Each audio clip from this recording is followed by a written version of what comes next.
Hey everyone, Gary Simon of Coursetro. So brand new tutorial here today, and this is going to be a two-part tutorial, and this is something a lot of people have asked me, and I think it's either absolute beginners or coders, because today's topic is going to be taking and designing a user interface or a website from scratch in like an app like Adobe Experience Design or Sketch or whatever, and then how do you take that design and know how to properly put it into HTML and CSS and structure it? And so usually on my tutorials, I'm either covering one aspect of just design like in Adobe XD, or just one aspect of HTML and CSS. So I thought I would do a two-part video tutorial between today and tomorrow, where today I'm just going to show you how to do this design right here, and think about good design fundamentals when you're doing like website and UI design. And then tomorrow we'll focus on taking the same exact design, and I'll show you the thought process, at least from how I approach it, in using HTML and CSS to recreate the exact thing you see here in the browser, and we'll also make it responsive as well. All right, so hopefully you guys will enjoy this. And today's question is, do you use CSS frameworks, or are you 100% custom, or do you prefer to rate your CSS custom without any help of HTML or CSS frameworks? All right, so go ahead and let me know in the comments. I will comment with the first comment and pin it with my answer. And yeah, so let's go ahead and get started. Okay, so let's go ahead and get started. We're going to use Adobe Experience Design for this, and this is a UI design tool, and I've covered it quite a bit in the past, and also you can look at, you can do a search for more of that stuff. Over here is the artboard. We can toggle this on and off. I mean, not the artboard, but the section where it displays the artboards and layers. So let's go ahead and get started here. So the first thing that we're gonna do is get a background color. Depending on your purposes, it may just simply white. There's no really right or wrong way in this in terms of initially choosing a background, as long as it's not some massive image that takes forever to load. But outside of that, we're just gonna use, for this purpose, a gradient background. So we're gonna choose the artboard, and we'll choose this color over here. We'll choose linear gradient. We can move these things around. There's a lot of different CSS linear or gradient generators that we can use as well to mimic this. So the fact that this is all off center and stuff, it's not a problem to replicate when it comes to CSS. Let's see here. So this first color picker, let's choose like this color. We're gonna kind of have a vibrant sort of background here, very vibrant actually. All right, and this is fine as long as whatever you're putting on top of it in terms of content contrasts well. For instance, if we took this a rectangle like this, which is what we're going to do, but we made it a color like the fill, for instance. Let's get rid of the border here. The fill, for instance, if we made it like a red, that would be horrendous. You want it to really contrast well. Usually a maximum contrast, or as close to maximum contrast as possible. So in this case, it would be white. White would contrast with this background way more so than if we just made it black. Black may not be bad, and it could have a use case here, and it does contrast quite well with it, but maximum contrast, and for my purposes, would be white here. Okay, so now you have to ask yourself, when you're designing a website of some sort, what type of navigation do you want to have? Do you want to have, a horizontal navigation? For instance, like this, if I hit Control D to duplicate this, change the background color here slightly. We can have our logo over here, our links over here. That's completely fine. Or, maybe we want to have something like a control panel or a left navigation right here, like a two-column layout essentially, where our navigation and other elements would be over here. This is what I'm going to choose personally. And for the fill, again, when it comes to the fill, because we're putting it right to the left side, or this is all the way to the left side, and it's going to be, we want it to contrast very well, just as this white section did, because the background purple/blue over here you know, for instance, like I said, if we made it red, it would look bad. So you want to have a lot of contrast, but you do want to change it up just so that you can create a separation between this over here and this over here. All right, so a light gray would work. We can even do like a desaturated light blue over here. I think that's what we'll do. And it complements it well. All right, so it's already coming along very easy. Now we can either start working here or over here. Let's just, it doesn't really matter really. Let's just start over here. And let's just say, for instance, we want to have a, maybe like a avatar or like a picture of us or something. So I'm holding Shift Alt and I'm left clicking and dragging out with the ellipse tool. And you could choose to have a border or not. That's kind of just personal preference. I'm not going to fill this in with, maybe I will during the HTML and CSS part tomorrow with an actual image. I'm just going to leave this as a placeholder for the time being.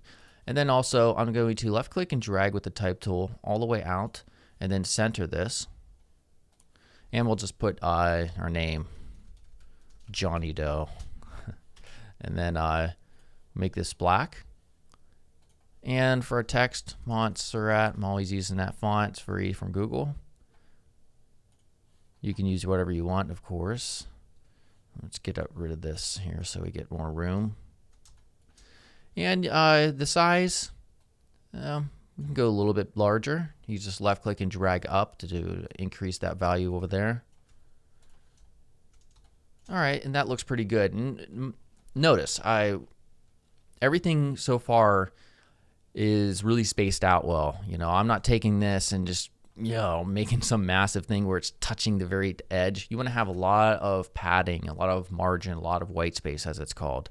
It'll really help the design breathe in a sense. It'll be easy to use and easy to read. So that's one thing that's real important. Now let's put just a little navigation over here. So I'll take the type tool. I'm just going to left click once and I'm going to put in home. And let's also left align this. All right, home. And we're going to make this, well, for now I'm just going to leave it at this size. But I'm going to tell you, we're going to change it and I'll tell you why in a second. Let's go ahead and then we'll do a repeat grid. So we repeat grid like this and allows us to easily adjust the spacing in an equal manner between all of the elements. All right. And then I could also, for instance, change this size right here.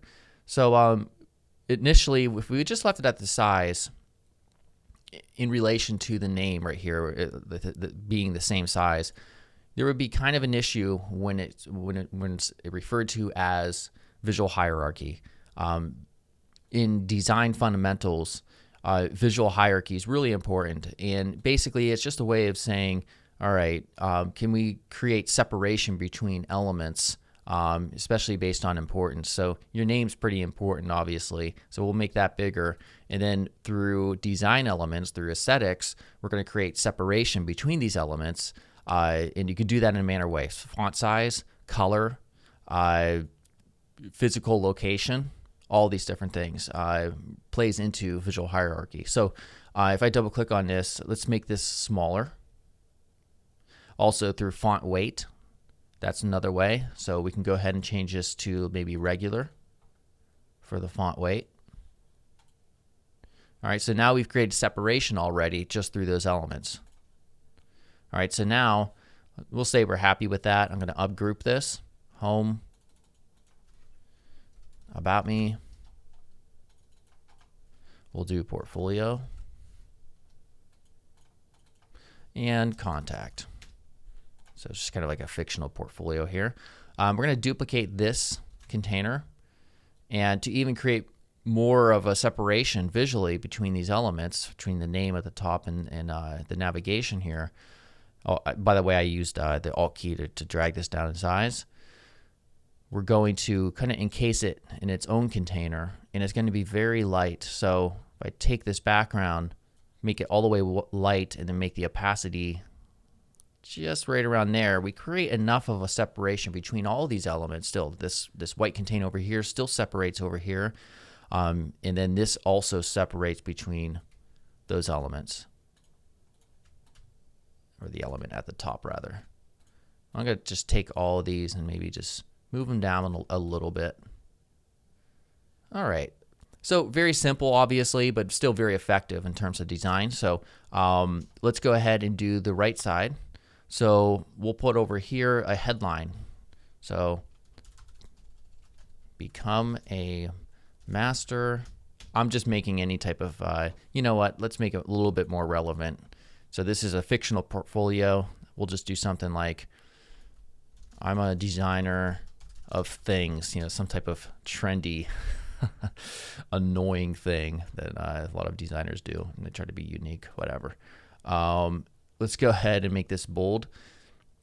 Notice I'm making this, you know, again, we're talking about visual hierarchy. Through a real large font size, we're making this the most important element. And this is probably the first thing people are going to see. It's the headline. It informs people. So in terms of marketing, it's important as well in terms of the ad copy that you use. I think we'll leave it at that. That's pretty okay right there. And then we'll have maybe like a sub headline or just a small paragraph underneath it that might expand upon, you know, the purpose of this page a little bit more. Let's see here. We could just use lorem ipsum text, which is what a lot of people do. But let me real quickly just set this size at like 25 for now. Make it regular. Again, we're creating separation through font weight and font size. You can also do it through color as well. You design this thing and then make it a reality in the browser. Oh yeah. Imagine the possibilities of your new skill. Okay. This, of course, is not relevant at all to the purpose of this design, this fictional design here.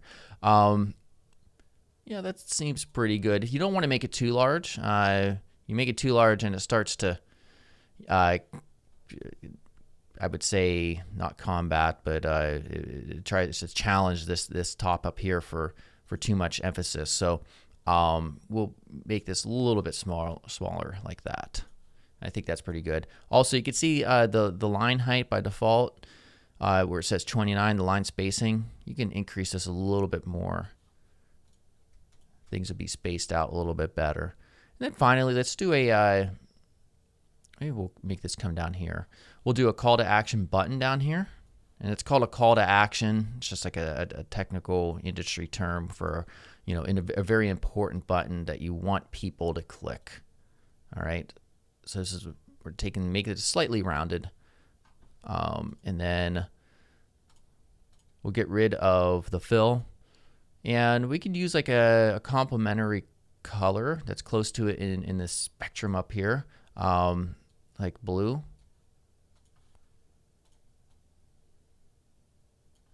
There we go. And then we'll go ahead and put our call to action button text. Left click, drag all the way from the right to the left and center it. It's just a quick way of centering text here. My portfolio. And again, we're talking about contrast. We want things to contrast in a very maximum way. So this black on this darker, not darker blue, but you know, pretty full-on blue. There's not much contrast especially when we compare it and make this white. We can also make it stand out more by making it bold and adjusting the font size. Again, you don't want the font size to be too big, because then that just throws off the whole damn thing. So you want equal margin, space, padding around the whole thing.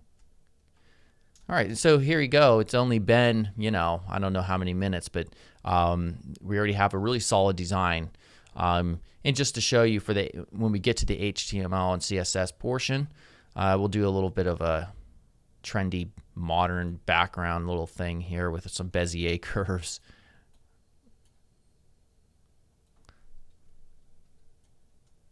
All right. Actually, let me back up just a little bit. There we go. This, of course, is entirely optional. So I hit escape after we've closed up the path with the Bezier curve, and then get rid of a border. We'll give it a fill. The fill, you know, I've seen a lot of people, especially these days, they're doing, when it comes to these type of backgrounds, really making these stick out. You could completely do this if you want to. By the way, we'll take this main container, we'll give it a shadow just so I can show that process in CSS here. We'll make a pretty big blur, X and Y of 3, something like that. It's subtle, but it is a big blur radius. You could leave it like this, or you could maybe take a more subtle approach like that. That would work as well. Hell, I might as well just, let me see up here. If I take that, let me try to eye drop this and get a interesting shade. Yeah, you know what? I'm fine with that. We'll leave it like that. All right, so this is going to be the design or the UI that we go ahead tomorrow.